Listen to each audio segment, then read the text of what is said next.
અને સિંહનું પાંજરું કાળા કટ કરનું ખોલવામાં આવ્યું એવું તેથી તાણું આવે ને તેથી બુઢા હાથમાં તલવાર લઈને નીકળી જાય કે ભલ ઘોડા ભલ વાંકડા હલ બાંધવા હથિયાર પછી જાજી ફોજુમાં જીકવું મરવું એ બધા દુનિયાને ડરાવનાર લોકોને અમુક જગ્યાએ અમે સંતાતા જોયા આ જુવાનીના જોમને જોરથી ખંડિત થતા જોયા છે અને બુઢાપાના અશક્તોને પણ શક્તિવાન થતા જોયા કે જીવાવે ચીના વીર છે વંકારે યો આ દીદાયા ખદેશમાં ડંકા યો અને અમારી સરહદ ના સિંહ સવાયા વીર કેવાયા તમુછના પાણી રે આવાવે ચીના વીર છે વંકાર વાવે ચીના વીર છે વંકારે કેજી કેવો કાલ જાલ કે રોજી રે હજી એની વાત છે તાજી અને અમારો સોલંકી સિંહની બાજી વાવ ધરાની આબરૂ રાખી રે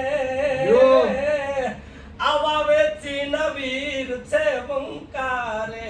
વાવેચી નવીર છે વંકારે અને એક કડીમાં તમને કહું તો કદાચ દુનિયામાં ફરો ને તો ઘીચી અને તેલથી દીવા થતા તમે જોયા હોય કદાચ વધારે સત્ય હોય તો દૂધથી દીવા થઈ જાય પણ લોહીથી દીવા ન થાય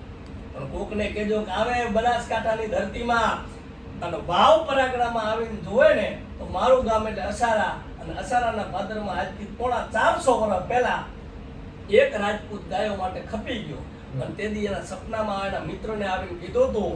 કે મારો હાથ ગોતી આવી એને સમાધિ આપી દે જગતના દુઃખ ભાંગીશ કે તમારો હાથ ગોતવો કઈ રીતે હજારો હાથ દુશ્મનોના તમારા બધાયના પડે કઈ રીતે ગોતવો કે તેથી પાંચે વાત તો બહુ મોટી છે વાત કરવા બેહીએ તો કલાક થાય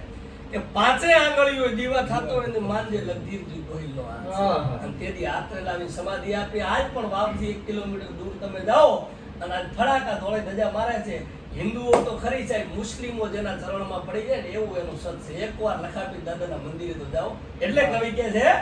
કે જી લખોજી ખેલિયા રગતે રે તો એની ગાગળિયું દીવડા પ્રગટે